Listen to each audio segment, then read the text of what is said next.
Chloe. Sorry.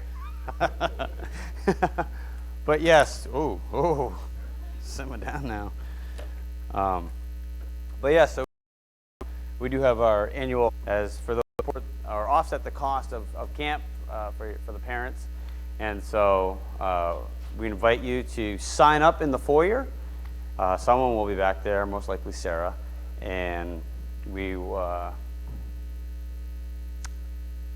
camp is awesome. And I used to think I never really wanted to go to camp. I always thought, like, what a waste of time. But now being a leader and being a part of it and being able to minister to these kids and just see God work in their lives, it's really awesome. And there's a ton of value in it. So if you are at all able to purchase a ticket, $10, all you can eat.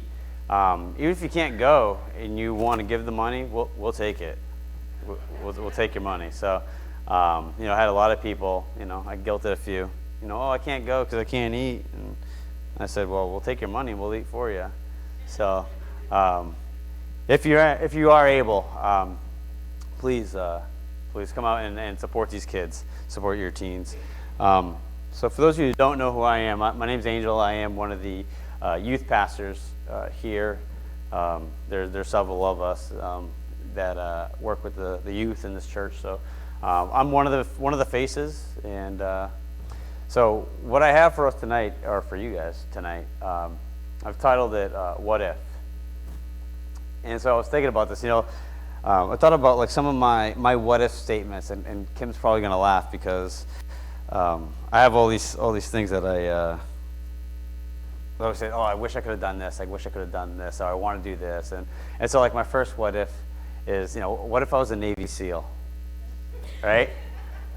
And I love everything about that. Not just being Navy SEAL, but being in the military and that whole lifestyle, right? I think, what if I could have done that, right? Well, first of all, my eyesight's horrible, and it was horrible when I was a teenager, so there's already a scratch against me.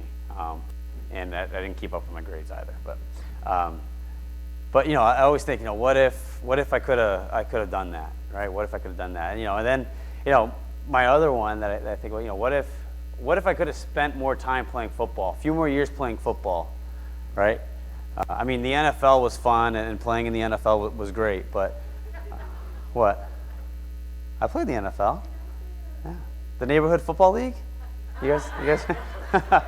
Oh, am I the only one?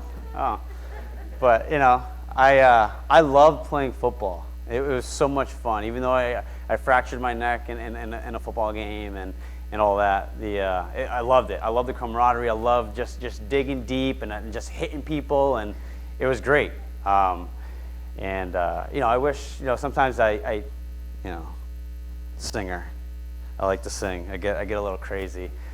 Sometimes, especially when I'm driving to job sites here and there, back and forth from work, I can get a little nuts. And sometimes when I'm up here, before anyone comes in here and I'm practicing with these guys, I'm not practicing, they're practicing and I'm ruining it. But I always think, like, man, what would it be like to be on The Voice, right? And first you'd have to make it and try out, but I like, man, wouldn't that be awesome to win The Voice, right? And not only win The Voice, but then maybe have the opportunity to sing with someone like maybe Alicia Keys, right? I love Alicia Keys, and I think she's great. And I'm like, man, that'd be awesome, just doing Super Bowl halftime, since I played in the NFL, Super Bowl halftime, and get to sing with Alicia Keys, and that would be awesome. I think that would be great. So I have all these. I have more. I could go on all night. But what ifs? And then so I have this one. I like this one. What if I didn't care what other people thought about me? What if I didn't care what other people thought about me? How would my life be different? If I had self-confidence in who I am, what I look like, who God made me to be, my beliefs, my passions, my life's calling, how different would my life be? And so I was talking to someone about this week, and because I kind of hate that phrase, and so I want to clarify it. What if I didn't care about what other people thought about me? We should care about what people think about us, especially as believers. So we're not talking about, how do I want to say this? I had it all down with like my neck moving and all that, and 3 snaps into Z formation. We're not talking about being belligerent and it is, and then, oh well, right? That's not what we're talking about. We're talking about like what Pastor has been preaching, this kingdom life, kingdom now. We're talking about living a life that's gospel centered, right? Showing grace to other people, being able, like, I love to say your butt and all that, and my dad's like, I'm not buying that for you. You want those? You better get a job. But I always beg him, like, come on, Dad, please. Everyone's wearing them, but I never got them. But all the stuff we do, right? The movies we go see, the shows that we watch on TV, so we can all kind of be a part of that stuff. Something like Kyle. Oh man, we go know what's coming out. It's all gibberish, right? And but that's their passion. They do their thing and helps them to fit in, right? And some could care less, and others care more, and others wish they cared. But some get involved because that's the cool thing to do, and then they'll grow out of that and they'll move on to something else because they want to fit in and do whatever. But we act a certain way because of what people think. You do stuff, and we go places, and we get involved in certain things because of maybe what people will think about us. And most of you might be familiar with the term peer pressure. I know I am. Most of the teens, this is their second name, right? Peer pressure. They live it every day. Peer pressure. Really, the expectation to do something because either your friends or the crowd is doing it. And while it isn't always bad, not all peer pressure is bad. I think it kind of gets a bad rap, but not all peer pressure is bad. And today, I want to walk us through a story in the Bible that can encourage you to live a life like the last what if. What if I didn't care what people thought about me? In this passage in the Bible, if you have any background in church, it's going to be pretty familiar. Even outside of church, this is a pretty well-known story, and we're going to talk about the story of David and Goliath. So we'll be in 2 Samuel, and starting in chapter 17, verses 4 through 11. And it came to pass from the camp of the Philistines, a champion named Goliath of Gath, whose height was 6 cubits in a span, and he had a helmet of bronze on his head, and he was armed with a coat of mail. They were dismayed and greatly afraid. I'm sure if we were in that situation, most of us would probably be afraid or a little intimidated at least. But what would it look like if we didn't care what the other people thought about it? What if someone were to stand up to this behemoth of a man? Well, someone did, right? Someone did. His name is David, and he was just a shepherd boy. And he goes out there. He's going to visit his brothers on the battlefield, and he sees what's going on. He sees this giant, and David stands up to him. And what if I didn't care what other people thought about me? I think I would stand up for what I believed in. David didn't like the fact that Goliath was defying God. You see here in verse 26, and David says to the men who stood by him, "What shall be done to a man who kills this Philistine and takes away the reproach from Israel? Who is this uncircumcised Philistine that he should defy the armies of the living God?" So let's chat about this, right? Think about what you believe in. What do you value? What are you willing to stand up for? Right? Is it your spouse? I'd hope so. I'd hope you'd be willing to stand up for your spouse. A boyfriend, a girlfriend, your job, a certain belief.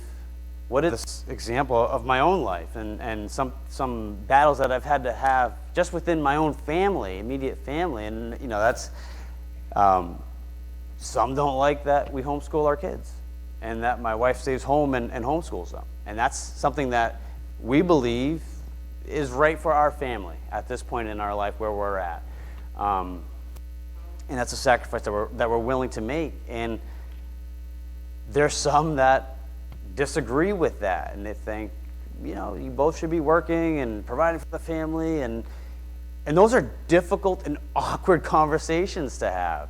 They really are. You think about it, you're going to stand up for something that you really believe in, whether, for us, it just happened to be homeschooling. It could be anything, right?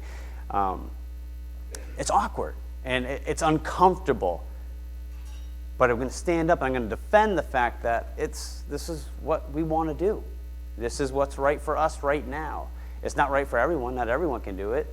But I feel that we're blessed and we can do it. And that doesn't mean that we're any better parents than those that send their kids to public school. Doesn't make us any more holy or anything like that. And likewise, if you send your kids to public school, it doesn't make you any less holy. So I don't understand some of that you hear when we do this, we do that. It's just it's nonsense, foolishness.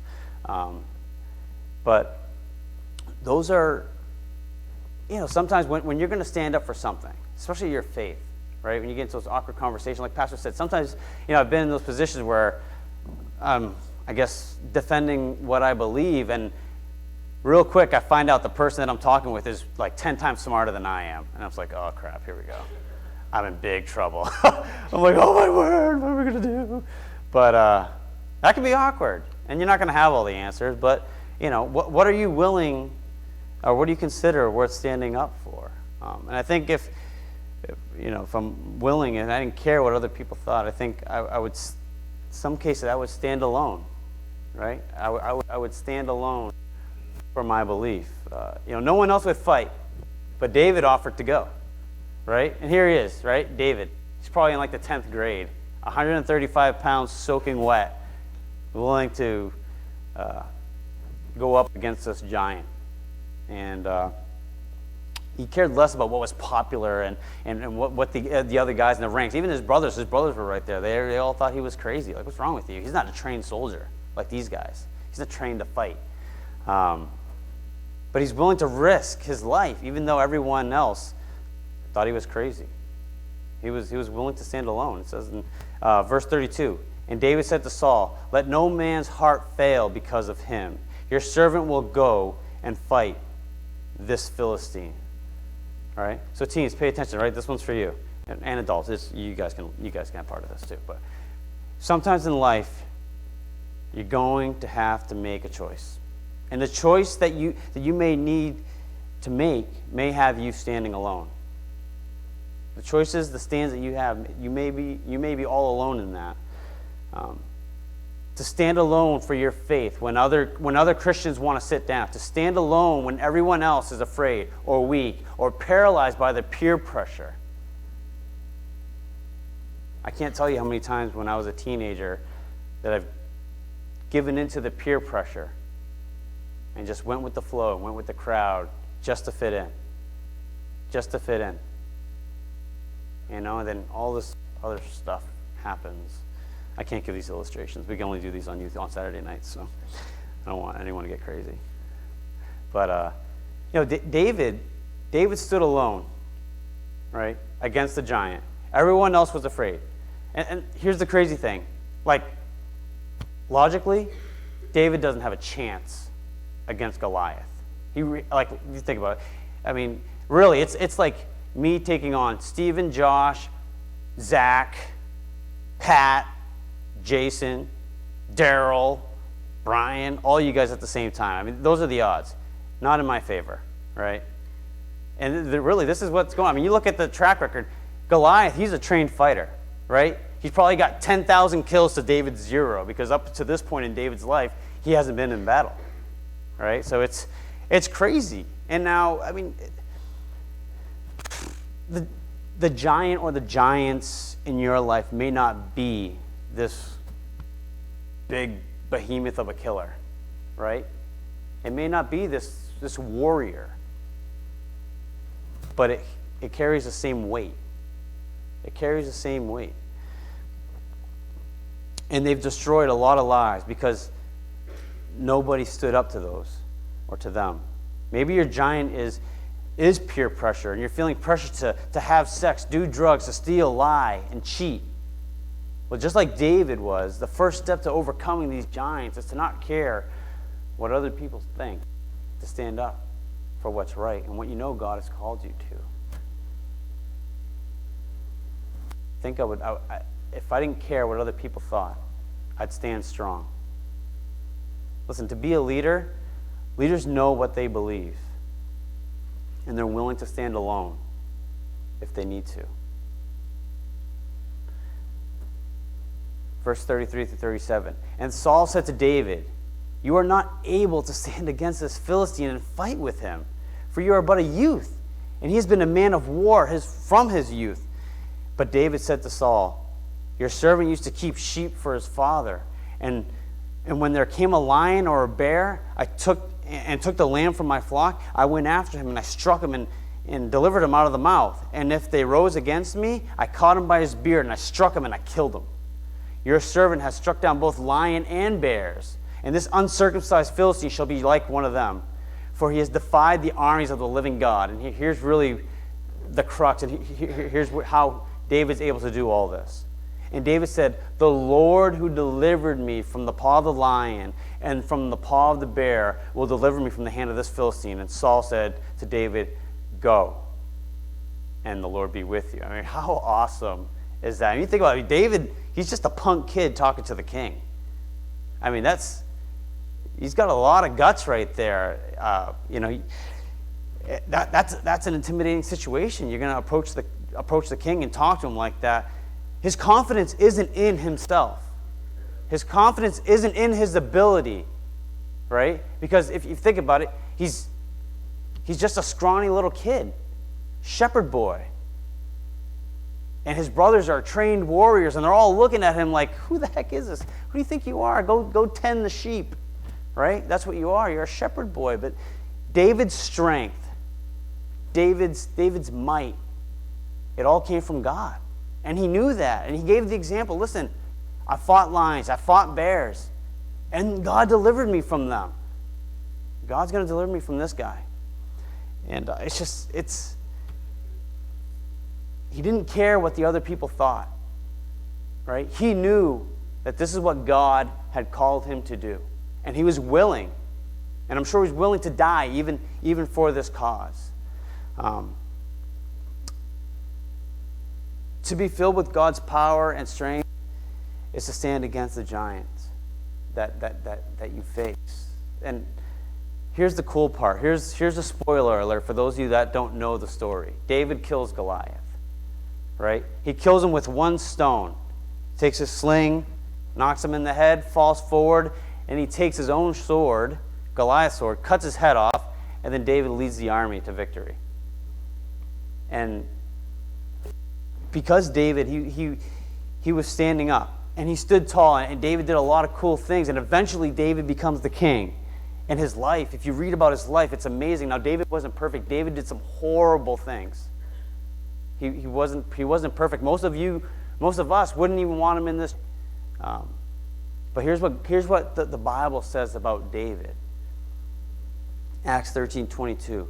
And when he had removed him, speaking of King Saul, he raised up David to be their king, whom he testified and said, "I have found in David, the son of Jesse, a man after my own heart, who will do my will."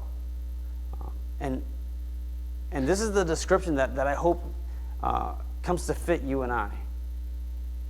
That we are men and women after God's own heart. And that we serve Jesus the best that we can. And here's the thing, listen, I don't know, for some of you guys that are younger, but there's so many what ifs in life. And those of you that have lived a little more life than some of us, you can attest to that. All these different what ifs. What if I did this? What if I didn't yell at my kid here? Or what if I forgave this person? Instead of just letting it go and then ruining the relationship. And now we can't talk to each other. We haven't talked to each other in 20 years. What if I would have just, forgave and moved on and gained them? I trust that we'll take a little bit less care about what other people are thinking, more care on what we believe and what God has called us to do. And sometimes that may mean standing alone. It may mean having to stand strong. And he stood in the gap for you and for me. In 2 Corinthians 5:21, For our sakes, he made him to be sin, who knew no sin, that in him we might become the righteousness of God. We're talking about Jesus. Listen, Jesus came to this earth, and he stood against the opposition. Everyone thought he was crazy. But he knew the Father's will. He knew what he was sent here to do. And he hung on that cross, and his dad had to turn his face from him because he couldn't look at sin. And he stood alone, hanging on that cross for your sin and for my sin. And he did it knowing that we would reject him, knowing that we would, as it says here in Romans, but God showed his love for us in that while we were yet sinners, Christ came and he died. He knew what we were going to do. He knew that we were going to reject him. And he knew that we were going to choose this girl over him. We were going to choose this boy over him. We were going to choose this hobby over him. We were going to choose whatever it is.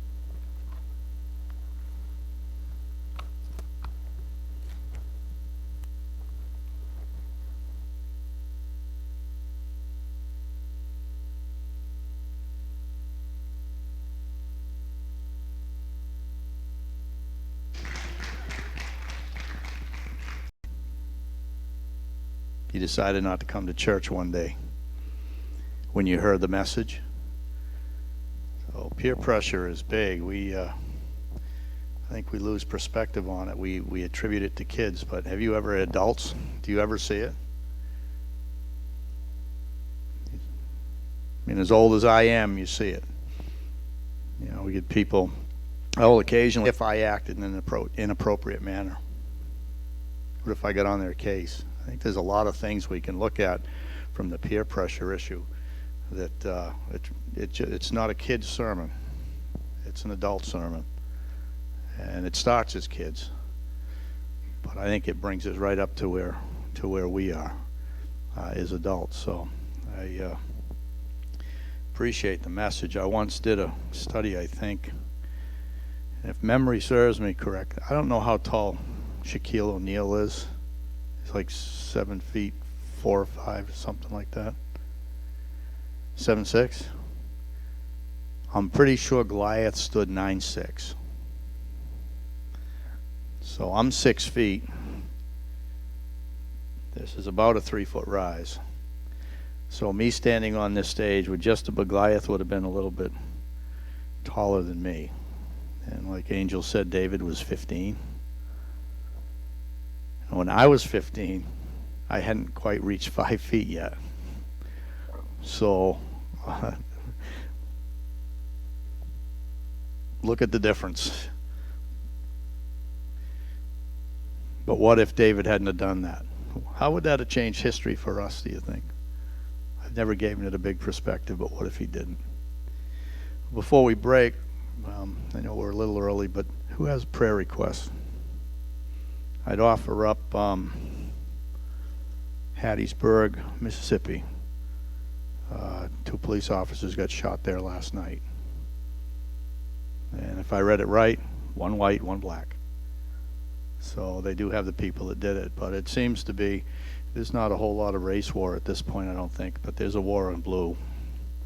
And I think for those that protect us, we just owe them maybe a little extra prayer for what they do for each and every one of us, and they're there for us. So anybody else prayer request?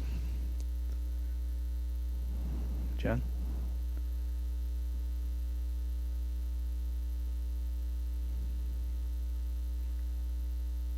Yeah, pray for we saw our college graduates this morning. High school is going to be following along here fairly quickly. Yeah, a lot of pressure during final time. A lot of pressure. Sometimes some kids are moving schools. We got some that are going from 8th grade into 9th grade. Big jump to move schools, especially if you're not going with the same group of people you're with. So let's keep our family here in prayer. Congratulate Jacob on an in-the-park home run. Huh? I like baseball. In-the-park home run means a lot. When Grand Slam, dude. Dude. You should have waited about 20 years, because, puppy, you now got something to live up to. They're going to expect that. Good job. Well, let's stand and we'll be dismissed. Heavenly Father, we thank you so much again for message tonight, and how even as we age, we forget that peer pressure is still there as to what we should do, and how people try to change how we should live, how we should act, and how we should stand, God. And we should know that Jesus Christ stands next to each and every one of us, and he's the one for whom we should stand and not let the peer pressure get to us. We just thank you so much for everything we've done here, and thank you for this place you've given us where we can worship. God, we ask as we break tonight, thank you for the gorgeous day. Ask that next Saturday we might have a good turnout to help clean up this, your church. And we just ask that everything we would do this week would honor and glorify you. And God, please give us, each and every one of us, the opportunity, maybe just once, to give a testimony, either through our actions or through our words, about the love, grace, and glory of Jesus Christ. And I'd ask this in Jesus' name.